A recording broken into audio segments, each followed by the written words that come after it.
Hello everyone, welcome to my YouTube channel English कक्षा। आज हम पढ़ेंगे क्लास 12th की फ्लेमिंगो बुक से पोइट्री सेक्शन की पोइम माय मदर एट 66, जिसको लिखा है कमला दास ने। माय मदर एट 66, 66 वर्ष की उम्र में मेरी माँ। हिंदी अर्थ क्या होगा इसका? 66 वर्ष की उम्र में मेरी माँ। तो सबसे पहले अबाउट द पोइट, तो पोइट कवि के बारे में हम पढ़ेंगे।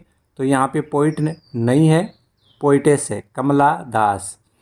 1934 से लेके 2009 तक ये इस संसार में रहे हैं। Was born in Malabar Kerala, इनका जन्म केरल के मालाबार में हुआ था। She is recognised as one of India's foremost poet, foremost poet अग्रणी कवि। तो इनको भारत के जो अग्रणी कवि हैं उनमें से एक माना गया है। Her works are known for their originality, versatility and the indigenous flavour of the soil.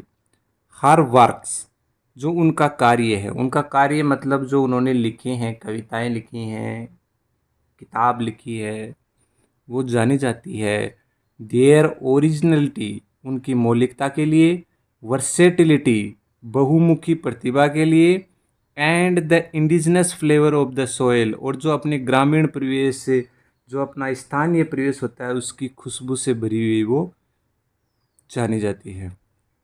Kamala Das has published many novels and short stories in English. Kamala Das ने प्रकाशित की मैनी नॉवेल्स, बहुत से उपन्यास, एंड शॉर्ट स्टोरीज, बहुत सी छोटी कहानियाँ, इन इंग्लिश, किसमें? अंग्रेजी में। And Malayalam under the name Madhavi कुट्टी, और मलयालम भाषा में भी उन्होंने कविताएं, नॉवेल्स, कहानियाँ आदि लिखी। वहाँ पे उनको किस नाम से जाना जाता है? Madhavi Kutty. Some of her works in English include the novel alphabet of lust. यहाँ पे कुछ नाम दिए गए हैं जो किताबें उन्होंने लिखी हैं इंग्लिश में, जिसमें पहला नाम है alphabets of lust 1977। Alphabet of lust के नाम से उन्होंने किताब लिखी, 1977 में प्रकाशित हुई। उसके बाद एक collection of short stories, Padmavati the हार्लट and other stories, और ये Padmavati the हार्लट and other stories के नाम से 1992 में एक छोटी कहानियों का संग्रह, कलेक्शन ऑफ शॉर्ट स्टोरीज, छोटी कहानियों का संग्रह प्रकाशित हुआ। In addition to 5 books of poetry, और इसके साथ ही 5 किताबें उन्होंने पोइट्री, कविताओं की भी लिखी। She is a sensitive writer who captures the complex subtleties of human relationship in lyrical idiom। तो वह एक संवेदनशील लेखिका है जिसने मानव संबंधों, ह्यूमन रिलेशनशिप, मानव संबंधों की जो जटिल नजाकता होती है उसको काव्य की भाषा में व्यक्त किया है। यानी कि जो मानव संबंध होते हैं उनकी जो धारणाएं होती हैं, नजाकता होती है, उसको उन्होंने लिरिक एडियम, काव्य की भाषा में प्रस्तुत किया। My mother at 66 is an example, और जो मेरी माँ 66 वर्ष की उम्र में, इसका एक उदाहरण है। जो इन्होंने जो ये पोइट लिखी है, पोएम लिखी है, माई मदर एट 66, ये उसका एक उदाहरण है। आगे बढ़ते हैं। Before you read, ageing is a natural process. जो बुढ़ापा, एजिंग होता है बुढ़ापा, वृद्धावस्था, इज ए नेचुरल प्रोसेस, एक प्राकृतिक प्रक्रिया है, स्वाभाविक प्रक्रिया है। Have you ever thought what your elderly parents expect from us. क्या आपने कभी सोचा है कि जो हमारे वृद्ध माता पिता हैं, हमारे जो वृद्ध माता पिता हैं, उनको हमसे क्या आशा है? फ्रॉम अस, हमसे क्या आशा है? तो इसके बारे में आप कभी जब बैठें तो सोचें कि आपके वृद्ध माता पिता को आपसे क्या क्या उम्मीद है।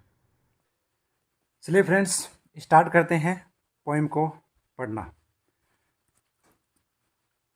Driving from my parents home to Cochin last Friday morning, I saw my mother beside me.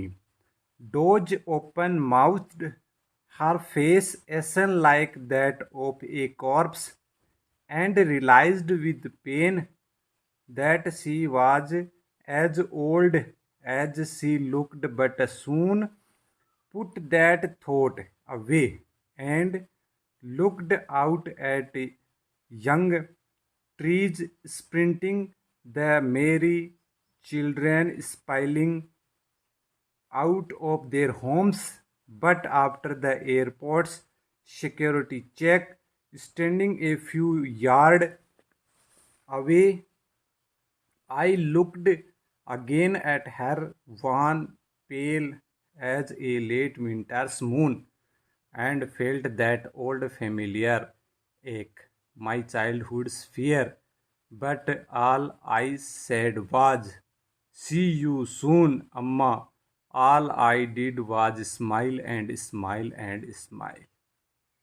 तो फ्रेंड्स, आपने देखा इस पोएम की एक खासियत है कि इस पोएम में कहीं भी फुल स्टॉप नहीं है, ये सिर्फ कोमा से चल रही है और एक सिंगल सेंटेंस में ये पूरी कविता है। ये इसके में दिया भी हुआ है, notice that the whole poem is in a single sentence punctuated by commas, यानी कि पूरी कविता सिर्फ एक सिंगल सेंटेंस में है और ये कोमा के द्वारा इसको डिवाइडेशन किया गया है। अब मैंने इस चीज़ को नोटिस किया है कि विद्यार्थियों को ये समस्या आ जाती है कि ये वाक्य में जो फुल स्टॉप नहीं होने की वजह से इसका सही से डिवाइडेशन नहीं हो सकता। इसलिए मैंने आप सभी की प्रॉब्लम सॉल्व करने के लिए इस पोएम का डिवाइडेशन किया है, मॉडिफिकेशन किया है, ताकि आपको बहुत अच्छी तरह से वो समझ में आ जाए। चलो उसको प्रस्तुत करते हैं। चलिए फ्रेंड्स, हमने इस पोएम का डिवाइडेशन कर लिया है और अब इसी डिवाइडेशन के अनुसार हम इस पोएम को पढ़ेंगे। मैंने इनको अलग अलग लाइनों में डिवाइडेशन कर लिया है और जो डिवाइडेशन किया है उसी के अनुसार इस पोएम को हम पढ़ेंगे। Driving from my parents home to Cochin last Friday morning. पिछले शुक्रवार की सुबह जब मैं अपने माता पिता के घर से गाड़ी के द्वारा कोचिन जा रही थी। I saw my mother beside me, doze open mouth, her face ashen like that of a corpse. तो मैंने अपनी माँ को अपने बगल में बैठे हुए देखा, तो कैसी थी वो, डोज ओपन माउथड, तो वो खुले मुंह ऊँगते हुए उसको मैंने देखा। Her face ashen like that of a corpse, उसका चेहरा मर्द शरीर के समान पीला पड़ चुका था।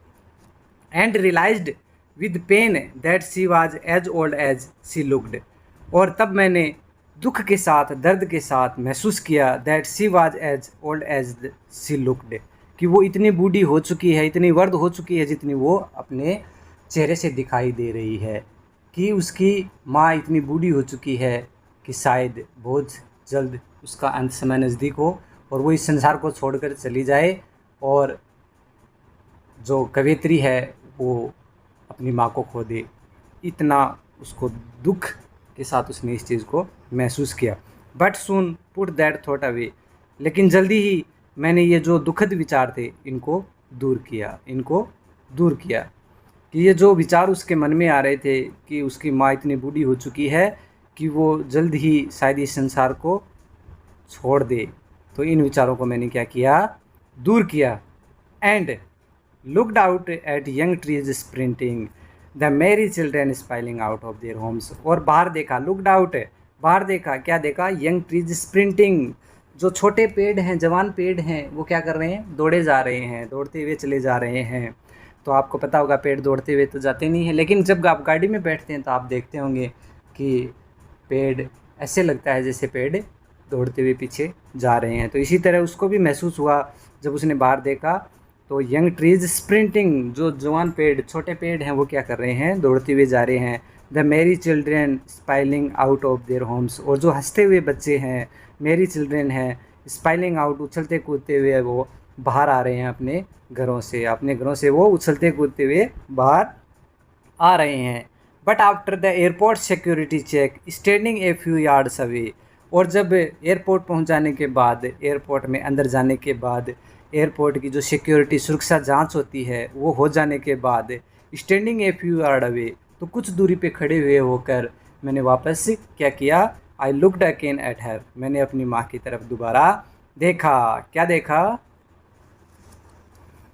One pale as a late winter's moon, wan रंगहीन जिसमें कोई रंग नहीं होता, wan pale as a late winter's moon, और पेल पीला पड़ा हुआ है उसका चेहरा।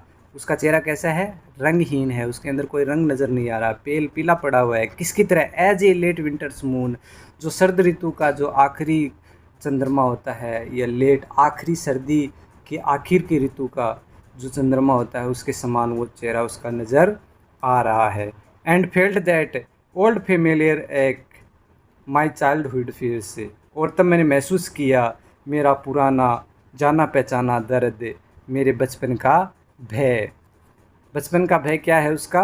जब आप सभी जानते होंगे कि छोटे बच्चे होते हैं, उनको अगर थोड़ी सी भी देर उसके मम्मी नज़र नहीं आए तो वो क्या हो जाता है, उनको भय लगता है, उनको डर लगता है कि कहीं वो अपनी माँ को खो न दे। इसी तरह उसको भी भय लगने लग गए है कि शायद वो अब जो ये वृद्धावस्था अपनी माँ की आ चुकी है, इसके बाद शायद वो अपनी माँ को जल्द ही खो दे, और शायद वो अगली बार जब वापस आए तो वो अपनी माँ से मिले पाए या न पाए, उसके लिए उसको भय आ गया। उसका जो बचपन का डर था वो आज दोबारा से उसके मन में आ गया।